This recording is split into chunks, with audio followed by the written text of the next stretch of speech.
Hello. In this video, we're going to simplify the following expression.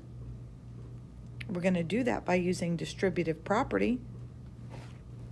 We're going to multiply 3 times x, which is going to give us 3x. We're going to then multiply 3 times a positive 4, which is going to give us a positive 12.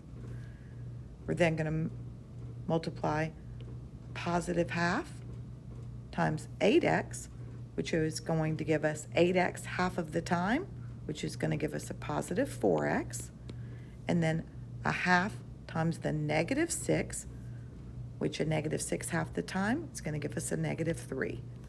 Then we can combine like terms.